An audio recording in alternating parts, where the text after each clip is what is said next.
menyebut nama Kamboja tak bisa dipisahkan dari sosok kontroversial bernama Salotsar alias Pol Pot.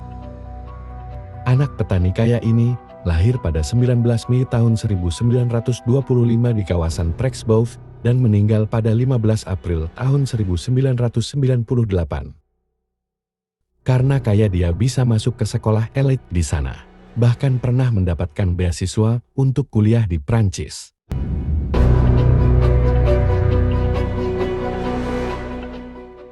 Namun di Prancis dia tidak menyelesaikan kuliahnya, justru bergabung dengan Partai Komunis di sana dan sebuah organisasi komunis rahasia yang bernama Lingkaran Marxis.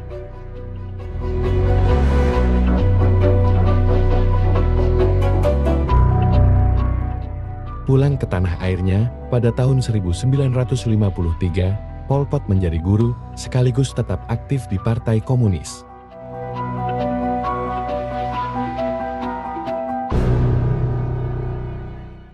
Pada tahun 1963, dia berhasil menjadi pemimpin Partai Komunis Kamboja.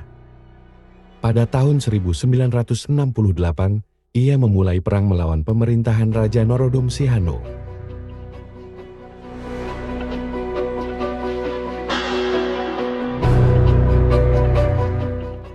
Setelah Lon Nol menggulingkan Sihanouk dalam kudeta tahun 1970, pasukan Pol Pot berpihak dengan Sihanouk melawan pemerintahan baru yang didukung oleh militer Amerika Serikat.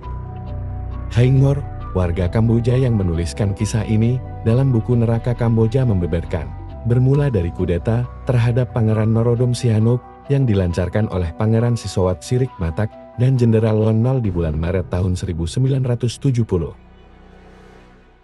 Dengan cepat negari Kamboja yang semula dijuluki Pulau Damai di tengah kancah Perang Vietnam segera terseret ke dalam arus pergolakan di kawasan itu.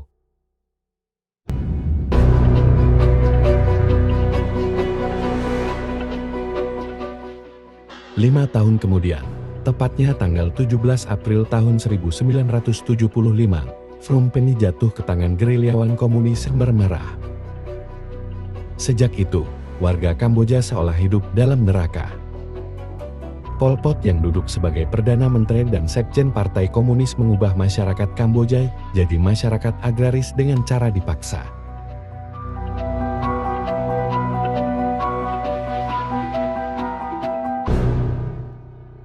Masyarakat dipaksa pulang ke desa untuk menggarap sawah. Baju hanya dikenal satu warna, hitam. Namun kebijakan tahun nol ini telah membawa rakyat Kamboja ke jurang kehancuran bahkan genosida.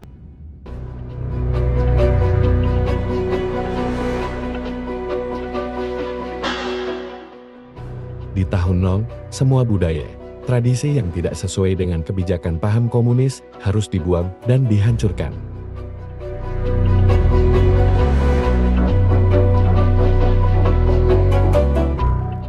Beberapa malam dalam seminggu pemimpin desa mengadakan acara rapat indoktrinasi politik yang harus dihadiri semua orang.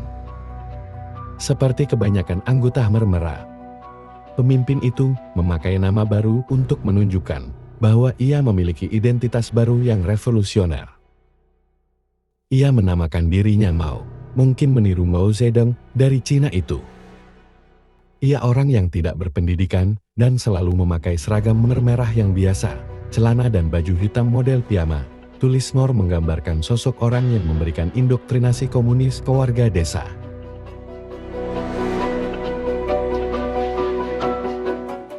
Saat itu, segala kesejahteraan hidup sebelum revolusi sudah menjadi seakan mimpi yang hanya samar-samar membekas dalam ingatan. Kakiku tidak mengenal sepatu lagi, pakaianku kompang-camping, dan tulang-tulang rusukku bertonjolan karena aku selalu kurang makan. Kisah Ngor pada bagian awal. Ngor yang sebenarnya seorang dokter, bahkan harus menjadi pencuri kecil-kecilan untuk mengganjal perutnya yang keroncongan. Dia mencuri jagung di kebun desa di tengah malam. Kala itu, nasi yang menjadi makanan pokok warga Kamboja sudah lama tak boleh ditanam warga.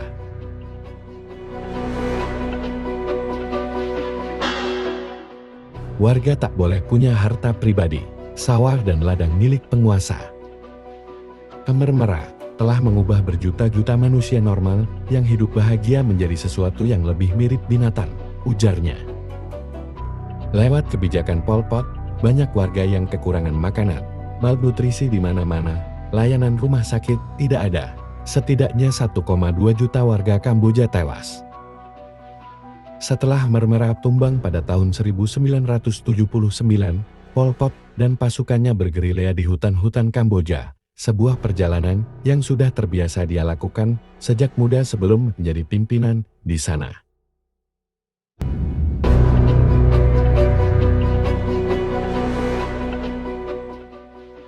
Setelah puluhan tahun tak terdengar, pada tahun 1997 keberadaan Pol Pot diketahui di hutan Kamboja. Tubuhnya ringkih dan sakit-sakitan.